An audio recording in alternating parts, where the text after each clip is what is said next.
Olá, eu sou a professora Marla Silva do Vale Saturno, sou doutoranda do Programa de Pós-Graduação em Educação e Contemporaneidade da Universidade do Estado da Bahia e professora da Universidade Estadual de Feira de Santana e da Universidade Estadual da Bahia, do Estado da Bahia. Esse trabalho ele é parte da minha pesquisa de doutorado, escrito em parceria com a professora Leda Regina Jesus Couto, doutoranda do curso de pós-graduação em Crítica Cultural da Universidade da Bahia, e também professora da Universidade do Estado da Bahia. Meu trabalho ele é uma pesquisa sobre o Parfor, né, que é um programa de formação de professores fundado em 2019, que começou a vigorar em 2010, que foca na formação de professores em exercício, ou seja, professores que eles já atuam na educação, né, na educação básica, e passam a fazer essa formação para se adequar à sua área de trabalho. Como assim? Os professores eles são formados em magistério ou numa outra área e vão fazer essa formação para estar de acordo com a legislação brasileira, como vamos dizer mais adiante. Como eu trabalhei tanto como coordenadora quanto professora no AFOR, ao longo da minha trajetória, as inquietações foram surgindo. Né? Foram elas. Trabalhar com professores experientes e que estavam fazendo uma nova formação. Então, o que mudava na visão desses professores, né? A partir do momento em que eles faziam parte do programa? Eles já traziam consigo uma bagagem de conhecimento, uma bagagem de saberes docentes, e eles passavam a construir novos e a ressignificar os saberes que eles já traziam. E quando eu resolvi fazer esse projeto de pesquisa, eu fiz uma investigação e observei que existem poucos trabalhos de mestrado e doutorado voltados para esses impactos do Parfor. Eu encontrei muitos artigos, encontrei algumas dissertações e teses, mas poucas, e voltadas mais para o processo de formação em si, do que para o resultado final, que é o meu objetivo principal da pesquisa. Quando a gente fala em Parfor, enquanto política pública, a gente tem que pensar primeiro no caminho que foi traçado até se chegar aonde a gente está hoje em termos de pesquisa, de políticas de formação de professores. Né? A educação no Brasil ela começa com a chegada dos jesuítas junto com os portugueses. Esses jesuítas eles vieram para alfabetizar e catequizar os nativos. E, durante muito tempo, a educação no Brasil ela ficou, né, sob a, a, o comando, digamos assim, das ordens religiosas, principalmente da Igreja Católica, né, e com o tempo, ainda na colonização, eles passaram a ser responsáveis pela educação dos filhos dos colonos, não só dos nativos. E no século XIX surgiram as primeiras escolas normais, ou escolas de primeiras letras, né, que tinham a função de alfabetizar, ensinar a ler, escrever, e mais posteriormente a formação em magistério, que preparava as jovens para justamente trabalhar com as primeiras letras. No século XX, no início do século XX, surgiram as primeiras faculdades de educação e os cursos de licenciatura. No ano de 1996, é implantada a Lei 9394, que determina que todos os professores da educação básica eles devem ter uma formação superior. Então, a partir desse momento, houve uma corrida, digamos assim, para adequar os professores que já estavam atuando mas que não tinham a formação adequada para ofertar essa formação aos professores. Em 2002, é lançado pelo Conselho Nacional de Educação, são lançadas as diretrizes curriculares nacionais para a formação de professores da educação básica. Né? Essas diretrizes estabelecem os princípios e fundamentos e procedimentos a serem observados na organização institucional e curricular dos estabelecimentos de ensino e aplica-se a todas as etapas das modalidades de educação básica. Então, essas diretrizes elas vêm orientar todo o processo educacional do ensino básico ao ensino superior. E em 2007, o Plano Nacional de Educação, o Plano de Desenvolvimento da Educação, ele estabelece também 5 eixos que devem ser observados, né, no processo de formação, que são a educação superior, a educação profissional, a alfabetização e a diversidade.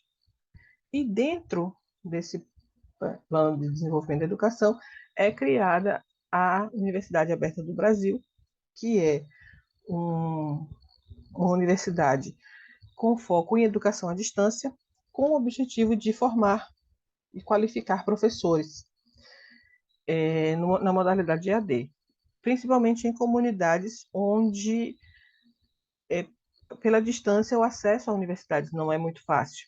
Então, ela vem para levar o acesso a curso superior, principalmente voltada para a formação de professores.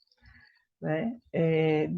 Junto com esses programas, temos também o PNE, né, o Plano Nacional de Educação, que o primeiro foi implantado em 1962, que ainda não tinha um peso de lei, mas foi uma tentativa de organizar as diretrizes educacionais e organizar os processos de ensino no Brasil. E em 2001, o PNE ele estabelece diretrizes, metas e estratégias para organizar o processo educacional. Esse PNE ele vem sempre sendo reformulado e readequado e melhorado na medida do possível. Né? E ele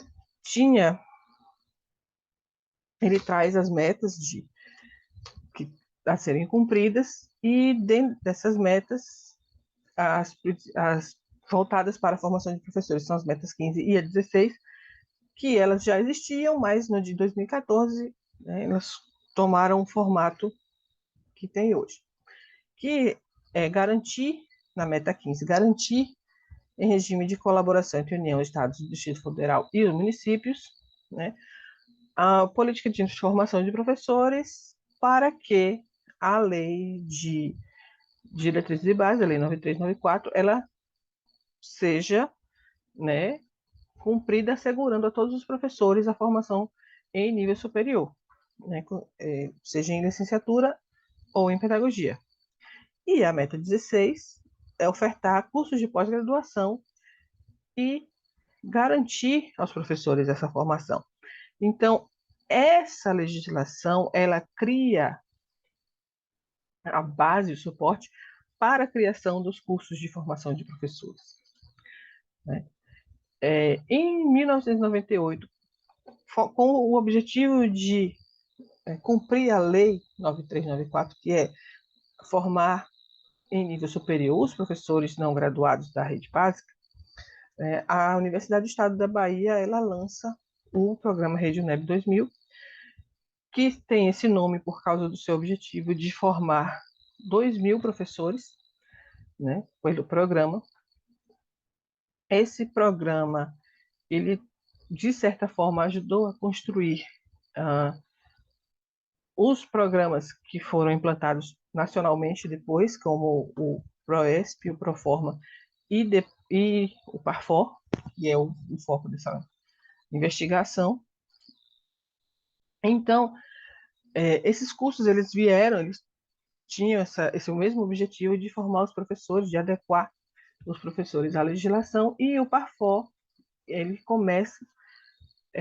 tem suas primeiras turmas iniciadas em 2010, né, e tinha como a primeiro objetivo formar 6.000 professores. né, com essas parcerias entre as secretarias de educação e as universidades. E aí nós temos os dados, né, do Parfor, do que foi feito até 2019. Né, as turmas implantadas, quantos alunos matriculados, as turmas concluídas, isso em 2019.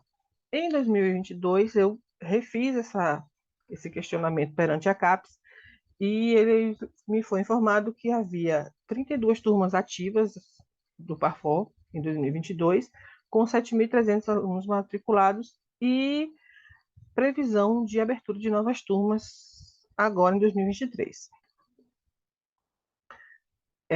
O Parfor, a importância dele para esse desenvolvimento profissional é justamente essa desvinculação da mera acumulação de conhecimento e da mera certificação por si. Né? Ela vem para dar um ressignificado à formação de professores, para fazer com que o professor ele se torne protagonista da sua própria formação. Quando ele se vê dentro da sua sala de aula como o laboratório de seu trabalho na graduação, né? Então, o estágio no Parfor ele funciona dentro da escola e da sala de aula dos professores. Então, a partir daí, ele consegue, né, justamente construir e reconstruir os seus saberes, porque ele tem o conhecimento na universidade, ele tem o seu conhecimento prático adquirido, ele consegue, né, analisar e reformular e reconstruir esse saber. Esse processo ele transforma, ele faz com que o professor se torne um pesquisador de sua própria prática, um pesquisador de si mesmo. Ele analisa, ele reflete sobre e ele passa a ser também transformador dessa sua prática, dessa sua realidade. Né? Então, ele constrói essa prática tendo como base os saberes que ele já tem, e ele reavalia. Então, ele passa a perceber que essa prática, esse conhecimento, eles estão sempre se desenvolvendo e sempre se transformando.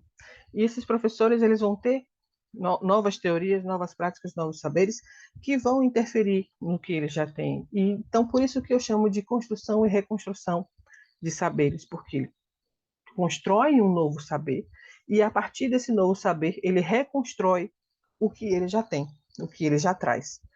Né? E com essa reconstrução, ele se transforma.